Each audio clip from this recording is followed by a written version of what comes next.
Ya Bapak Ibu, saya ingin melanjutkan apa yang dikatakan oleh Pak Lukas. Jadi tentang hari ini adalah hari tentang kita merayakan kelahiran Sang Juru Selamat. Amin. Bapak Ibu, kalau melihat acara ulang tahun, itu hatinya bagaimana? Yang ulang tahun siapa? Kita siapa, tapi kita ikut bersukacita. Amin. Kalau sekarang yang kita saksikan di tempat ini, yang kita rasakan di tempat ini, kita merayakan Tuhan Yesus Kristus lahir sebagai juru selamat kita. Apa yang harus kita lakukan? Pertama, kita akan bersukacita. Amin. Jadi pastikan hari ini Bapak Ibu harus bersukacita. Amin. Siapa yang saat ini bersukacita, angkat tangan. Haleluya. Semuanya bersukacita, amin. Berikan tepuk tangan bagi Tuhan Yesus. Haleluya. Haleluya. Ya. Baik Bapak Ibu, saya rindu hari ini bisa menyampaikan cekaos ya.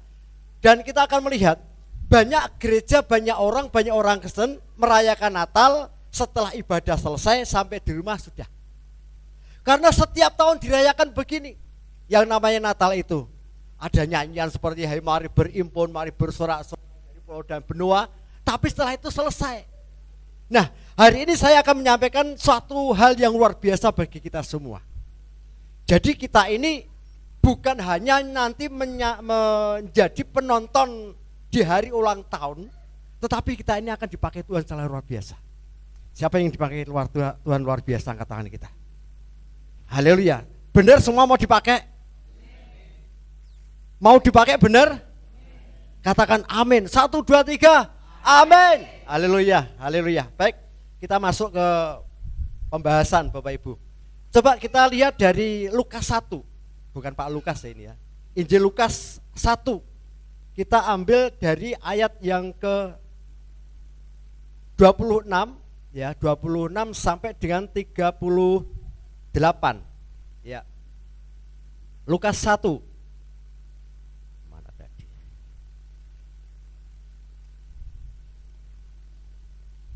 Ya, Bapak Ibu, judulnya apa? Judulnya? Nah, saya akan coba membedah ini Bapak Ibu. Kalau ini orang teologi, orang-orang yang sekolah, yang sarjana-sarjana itu, namanya khotbahnya ada expository. Jadi membedah suatu hal yang luar biasa tentang kelahiran Tuhan Yesus. Nah, saya bacakan. Ini ada 12 ayat Bapak Ibu, tapi supaya Bapak Ibu semua bisa menjiwai semua, kita akan baca bersaut-sautan ya. Saya akan baca ayat yang genap, Bapak Ibu akan melanjutkan dengan ayat yang ganjil. Setuju? Amin.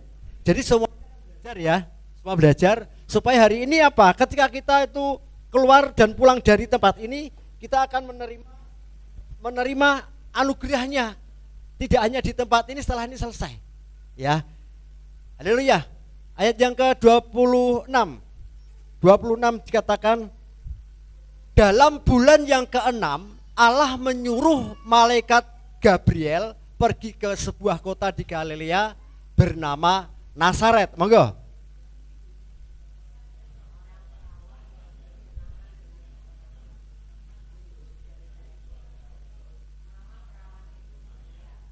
Ketika malaikat itu masuk ke rumah Maria, ia berkata, "Salam, hai engkau yang dikaruniai, Tuhan menyertai engkau."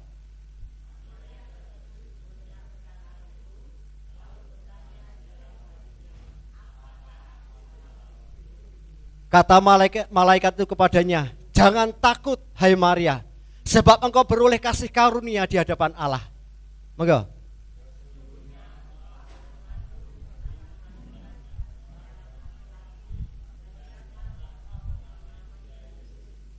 Ia akan menjadi besar dan akan disebut anak Allah yang maha tinggi. Dan Tuhan Allah akan mengaruniakan kepadanya tahta Daud, bapa leluhurnya. Monggo.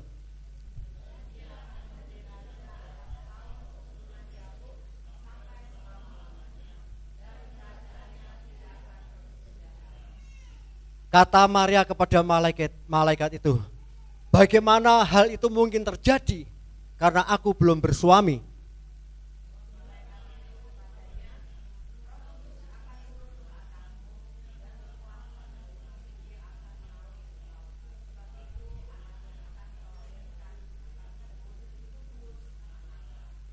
Dan sesungguhnya Elisabet, sanakmu itu, ia pun sedang mengandung seorang anak laki-laki pada hari tuanya, dan inilah bulan yang ke-6 bagi dia yang disebut mandul itu.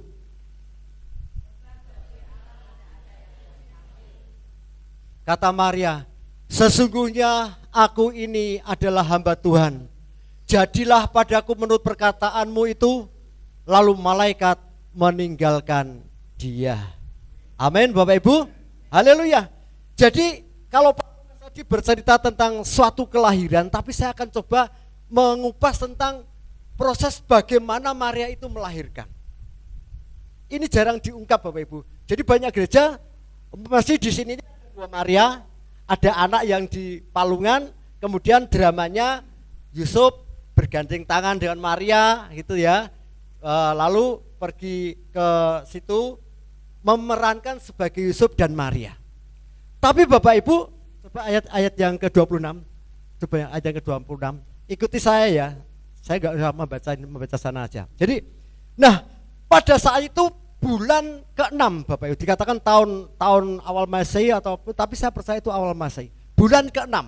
Dikatakan Tuhan menyuruh malaikat Gabriel untuk menemui Maria. Nah, kita akan kupas dulu. Siapakah Gabriel itu? Malaikat Gabriel adalah malaikat agung, malaikat yang paling terhormat di sana. Malaikat kepercayaan Tuhan. Tugasnya apa? Menyampaikan firman Tuhan, menyampaikan pesan kepada umat. Kalau di kepresiden kan mungkin itulah yang dikatakan juru bicara. Dia itu lidah Allah. Penyambung lidah Allah. Nah, ketika malaikat Gabriel itu, bukan Jibril ya, malaikat kita Gabriel ya, bukan Jibril ya, Gabriel. Nah, ketika malaikat Gabriel itu datang kepada Maria, dia membawa pesan. Bapak Ibu bisa membayangkan, ketika ada ajudan atau utusan dari kepresidenan masuk ke rumah Bapak Ibu, terus mengatakan, wong sing entuk kanugrahan. Kira-kira Bapak Ibu akan menanggapi bagaimana? Pertama mesti takut karena yang datang orang besar. Nah, Maria ini sebenarnya dikatakan dia itu keturunan Daud. Dia itu mempunyai terah Raja Daud, tapi hidupnya sangat sederhana. Jadi dia orang yang sederhana seperti kita, tiba-tiba kedatangan bupati. Rasanya bagaimana? Takut seneng, percaya orang percaya. Opo, sapa aku iki? Bupati teko ning omahku. Nah, Maria demikian ketika melihat, saya membayangkan ketika malaikat itu datang masuk ke dalam rumah Maria, itu wujudnya seperti apa ya? Apa seperti manusia? Tidak tercatat. Tetapi ketika kita melihat bisa bercakap-cakap, bisa bertemu muka, melihat ekspresinya, saya meyakini bahwa dia juga menjadi serupa dengan manusia. Supaya apa? Yang diberi pesan itu mengenal dan mengerti. Amin. Seperti saya di sini. Kalau saya berbicara karena Bapak Ibu semua saya bukan manusia, Bapak Ibu gak mengerti. Amin. Nah, ketika Maria bertemu dengan malaikat Gabriel Gabriel ya, ada perasaan takut. Padahal sebetulnya yang diinginkan malaikat itu ketika Maria bertemu dengan dia itu sukacita. Seperti Bapak Ibu di tempat ini harusnya juga bersukacita. Amin ya. Merayakan ulang tahunnya Tuhan Yesus, maksud masih ada yang merengut? Tidak ada, tidak boleh. Saya pastikan hari ini ada sukacita. Katakan amin. Haleluya. Ini belum seberapa, nanti Bapak Ibu pulang akan berbunga-bunga, akan mempunyai kegembiraan yang luar biasa. Saya percaya itu. Dan Bapak Ibu harus mengaminkan. Amin. Nah, ini baru awalnya. Nah, dikatakan ayat selanjutnya. Yuk, ayat yang selanjutnya. Nah, kata perawan Maria, terus. Nah, ini dikatakan Maria terkejut mendengarkan perkataan itu, lalu bertanya dalam hatinya, apakah arti salam ini? Ketika malaikat Gabriel berkata, salam hai perawan yang dikaruniai Tuhan, Allah menyertai engkau. Maria bertanya, salam ini artinya apa? Yang berkata-kata ini adalah utusan Tuhan, artinya apa? Terus selanjutnya dikatakan, sesungguhnya engkau akan mengandung dan akan melahirkan seorang anak laki-laki, dan hendaklah engkau menamai Yesus. Nah, apalagi ini Bapak Ibu. Ya. Ketika malaikat itu berkata, kamu dikaruniai Tuhan, dan hari ini engkau akan mendapat kabar sukacita. Engkau akan mengandung dari Roh Kudus. Memang pada waktu itu semua orang Yahudi itu merindukan datangnya Mesias. Memang begitu. Jadi pada mulanya Maria itu takut, tidak percaya. Tetapi ketika malaikat itu berkata bahwa yang kamu kandung itu bukan orang biasa, tetapi dialah anak Allah yang maha tinggi. Dia yang akan meneruskan tahta Daud, yang akan berkuasa dan lain seterusnya. Nah, Bapak Ibu, di sini dikatakan bahwa ketika malaikat itu bertemu dengan perawan Maria, satu yang akan disampaikan yaitu kabar sukacita, bahwa sebetulnya janji Allah akan digenapi melalui keluarga Daud. Apa yang dijanjikan? Bahwa dari keturunan Daud itu akan lahir seorang Mesias. Amin. Dari terah Raja Daud akan keluar orang yang memegang tahta untuk selama-lamanya. Dan hari ini didengarkan oleh Maria. Maria mongkok. Maka ayat yang terakhir itu dikatakan, jadilah padaku sesuai dengan kehendak. Terjadilah apa yang dikehendaki Allah, sesuai dengan yang dikehendaki Allah, terjadilah atas diriku. Nah, Bapak Ibu, yang luar biasa di sini adalah ketika Maria benar-benar mengetahui bahwa dia akan mengandung Roh Kudus, dan dijelaskan kalau seterusnya terus scroll ke atas terus. Nah, dikatakan di situ bahwa Maria mengetahui walaupun belum sepenuhnya sadar bahwa dia itu benar-benar akan mengandung. Seperti yang dikatakan malaikat itu, malaikat mengatakan, kamu tidak percaya mungkin, tetapi aku juga berkata, hari ini adalah bulan ke-6. Sanakmu yang ada di sana, yang ada di kota Yerusalem itu, di kota Yehuda, juga mengandung seorang laki-laki. Ini berbicara tentang Yohanes Pembaptis. Nah, ketika dia mengatakan itu, dalam hatinya, nyatalah firman Tuhan, nyatalah semua ini. Dan Bapak Ibu kalau melihat sebelum ini tentang kelahiran Yohanes Pembaptis, kondisi situasinya sama. Malaikat yang sama juga berkata kepada Zakaria, mengatakan demikian, istrimu akan mengandung dan namai dia Yohanes. Jadi sekarang engkau beroleh sukacita karena engkau tidak akan mendengar lagi bahwa engkau mempunyai seorang istri yang mandul.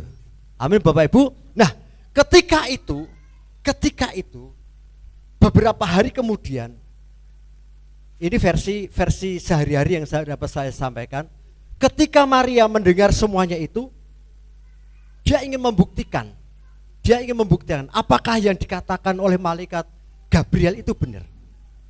Nah, setelah itu terbuktilah bahwa ketika Maria mendatangi Elisabet, nyata benar Bapak Ibu, bahwa Elisabet mengandung anak yang nantinya akan dinamai Yohanes. Amin. Jadi nyata. Yang ingin saya soroti di sini adalah ketika ada suatu pergaulan dengan Roh Kudus. Sebetulnya kalau ini disimak Bapak Ibu, selisih dari kelahirannya. Jadi waktu Yohanes di kandungan umur 6 bulan, kemudian Maria tinggal di tempat Elisabet selama 3 bulan, dan itu genaplah saat Yohanes Pembaptis itu dilahirkan, maka sebetulnya apa itu umur daripada kandungan daripada Yesus adalah 3 bulan. Tetapi banyak orang yang menyimpulkan situasinya begitu dan terjadinya begitu. Nah, yang saya soroti adalah ketika malaikat itu mengatakan, "Hai perawan Maria, ketahuilah, ketika Roh Kudus berkuasa atasmu, maka engkau akan mengandung oleh Roh Kudus." Dan ternyata pada saat itu waktunya tidak lama-lama.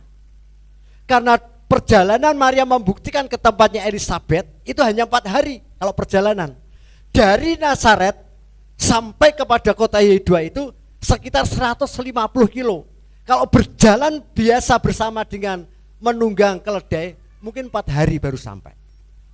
Nah, hanya sekitar waktu itu dia bisa membuktikan Bapak Ibu bahwa benar yang dikatakan oleh malaikat Gabriel bahwa saudaranya yang nama Elisabeth itu mengandung. Amin Bapak Ibu. Nah, sekarang dari peristiwa ini apa yang menggembirakan? Pertama, kita mendapat kabar bahwa Sang Mesias datang ke dunia. Amin. Kita mendapat kabar berita bahwa benar janji Tuhan melalui keturunan Daud itu akan lahir seorang Mesias. Yang ketiga, kabar gembira kepada setiap orang yang rindu seperti Maria dipakai Allah untuk melahirkan bayi yang menjadi terang seperti Kristus. Amin. Sekarang saya mau tanya, siapa kepingin mengandung seperti Maria? Siapa yang kepingin mengandung seperti Maria? Tidak ada. Tapi nanti saya di akhir khotbah saya akan berkata, ora lanang ora wedok kabeh kepingin mengandung Yesus. Bingung Bapak Ibu? Bingung. Mulanya bingung saya.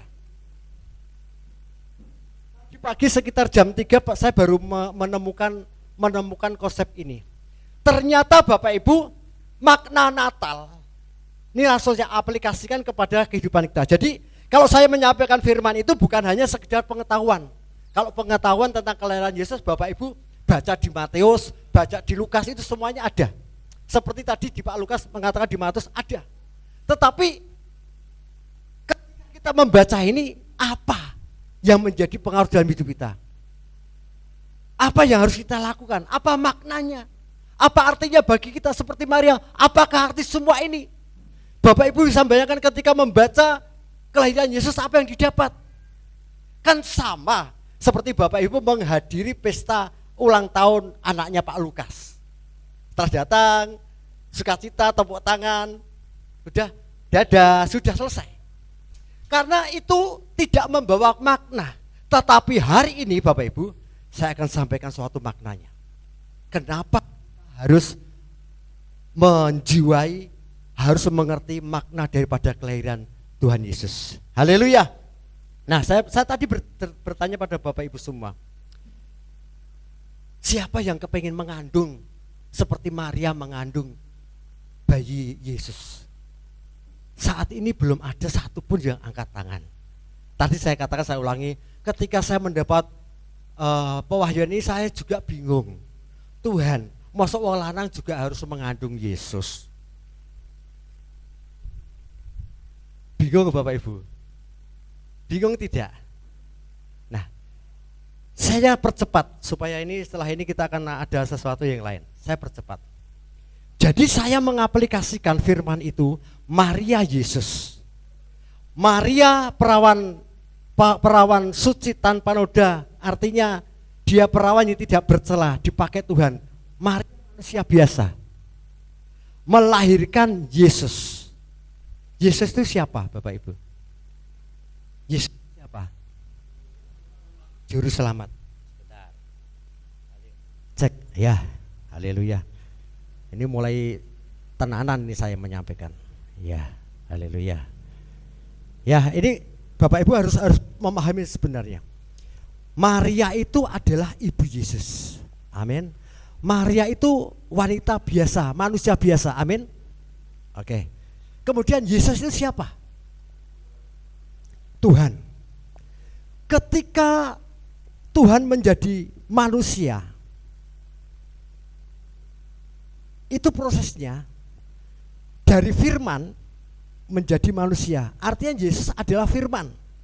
Firman yang hidup. Firman yang menjadi manusia. Itu konsep yang benar. Di dalam doktrin kita benar.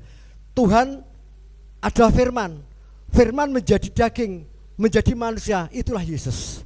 Firman yang dinyatakan, yang menyatakan pribadinya seperti manusia, supaya apa? Kita mengerti bahwa Allah itu benar-benar ajaib dan luar biasa.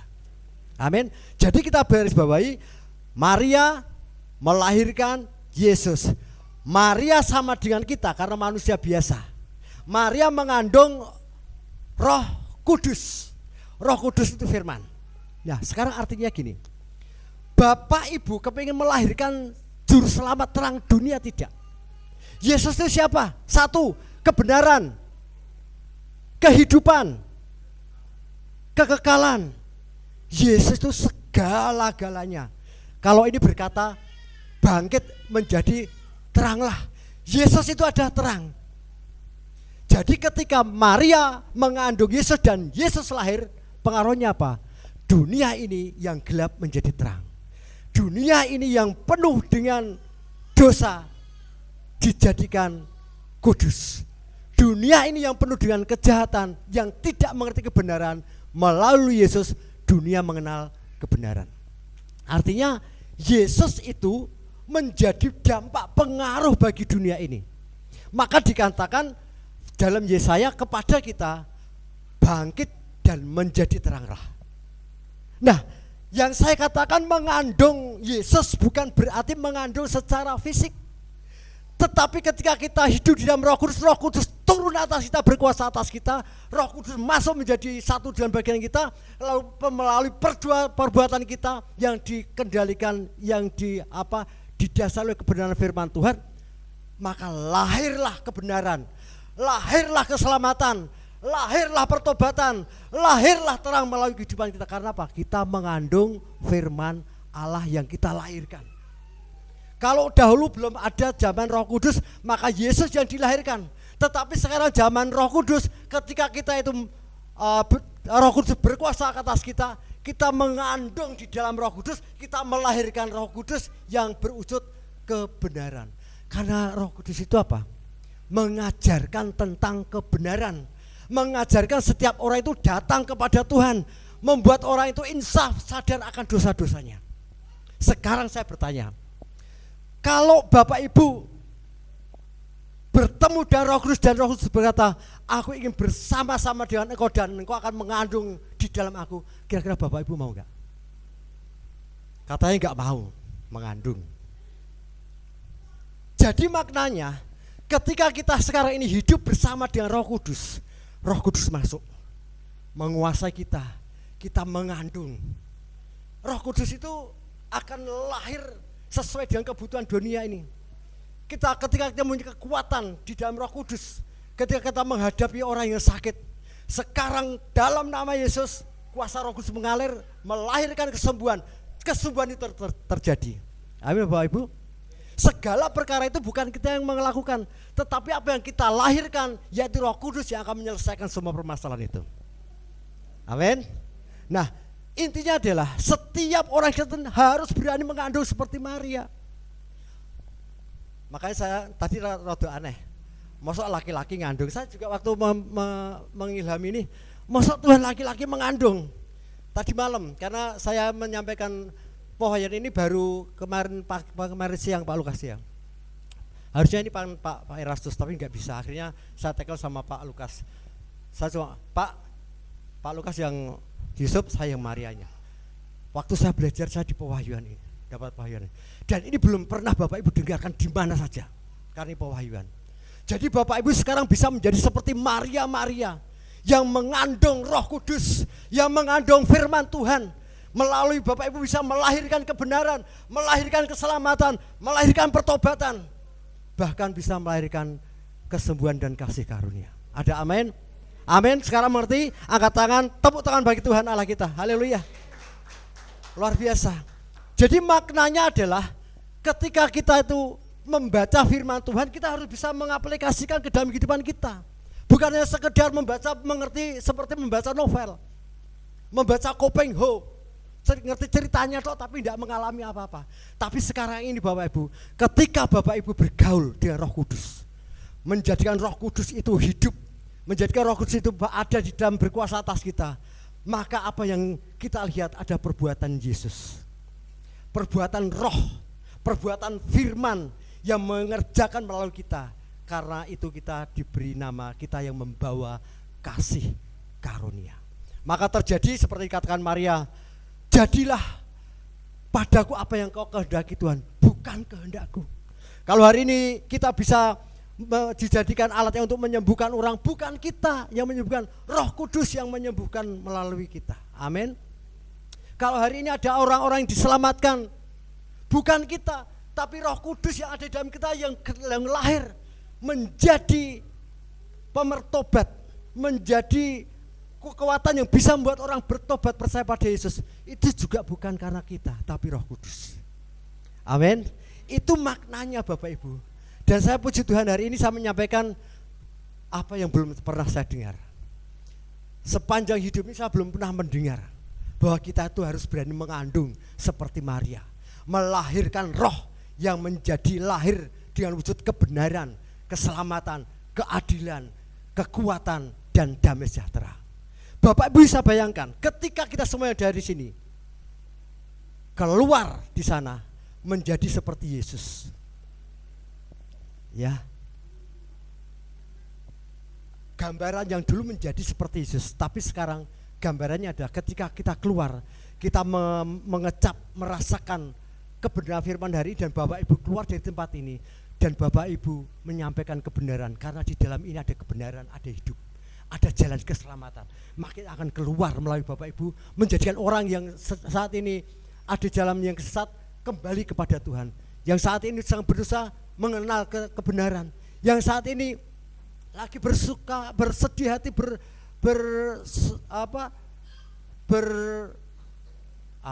Ibu, maksudnya sakit, kesesakan yang teramat itu nama nelongso, patah semangat, putus asa, depresi. Ketika bertemu dengan Bapak Ibu dibangkitkan, karena dia menemukan harapan di dalam Yesus melalui kita. Apa yang akan kita lahirkan? Kalau kita tidak bersama dengan Roh Kudus, tidak ada yang bisa kita lahirkan yang namanya kebenaran. Ketika kita bersama-sama, ketika seperti Maria dikatakan, hai Maria, ketika Roh Kudus turun atas kamu, maka kamu akan mengandung. Sampai demikian. Ketika kita bergaul sama Roh Kudus, maka kita langsung dipenuhi Roh Kudus dan kita akan hamil. Hamil Roh Kudus. Di sini banyak kebenaran, banyak kehidupan, banyak damai sejahtera yang akan kita lepaskan untuk memberkati orang. Amin. Bukankah Yesus demikian? Dikandung oleh Maria, kemanapun dia pergi memberi pertobatan, kemanapun dia pergi melakukan kebaikan, menyembuhkan orang sakit, memberi makan, mempertobatkan orang, mengusir setan-setan. Amin Bapak Ibu. Sekarang Yesus sudah mengutus rohnya kepada kita supaya melakukan seperti apa yang dilakukan Yesus. Jadi sekarang jelas, siapapun di tempat ini, laki perempuan, anak-anak ataupun dewasa, opa-opa ataupun oma-oma, emak-emak ataupun apa-apa, gitu ya. Mak apa ya? Kalau oma opa, mak apa-apa, harus mengandung Roh Kudus supaya apa? Bisa melahirkan terang, melahirkan keselamatan, melahirkan kebenaran. Akulah jalan kebenaran dan jalan kehidupan. Tapi tidak bisa lagunya, harusnya bunyikan nyanyi tadi. Ya, itu Bapak Ibu, jadi cekak awas itu yang saya sampaikan. Semuanya memahami ya. Sekarang saya bertanya lagi, siapa kepengen mengandung Roh Kudus? Siapa kepengen mengandung Roh Kudus? Ketika orang mengandung, ya, ketika orang mengandung itu rasanya bagaimana Bapak Ibu? Saya merasakan ketika istri saya mengandung itu orang ini senang gitu. Enggak tahu kalau Kalau orang mengandungnya di luar nikah ya pasti enggak suka. Tapi ketika kita mengandung, Tuhan mengizinkan terjadi dan semuanya itu resmi, kita akan merasakan mengandung itu sukacita. Gitu. Apalagi nanti kalau kita melihat anak-anak besar, lucu-lucu seperti anak TK tadi, adik-adik ada yang nyanyi belum, saya sudah ke sana. Kita tidak menganggap itu salah, enggak, tapi lucu aja gitu loh. Enggak apa-apa. Yang terpenting ketika dia mau maju ke sini itu udah luar biasa Bapak Ibu. Amin Bapak Ibu. Sekarang saya tanya lagi, siapa yang ingin mengandung? Amin. Haleluya, haleluya. Saya pengen tim musik. Tim musik. Ya. Haleluya. Karena dikatakan baik Elisabeth yang mandul melahirkan ataupun Maria yang masih muda belum bersuami melahirkan, kalau Tuhan mau, tidak ada perkara yang mustahil. Yang tidak mungkin menjadi mungkin. Tidak ada yang mustahil bagi Allah. Amin Bapak Ibu. Bapak Ibu merindukan Roh Kudus, Bapak Ibu akan mengandung Roh Kudus dan melahirkan perbuatan-perbuatan Roh Kudus. Haleluya. Berikan sorak-sorai pada Allah kita. Haleluya. Haleluya. Katakan bersama-sama, bagi Tuhan tak ada yang mustahil. Katakan bersama-sama Bapak Ibu. Ya.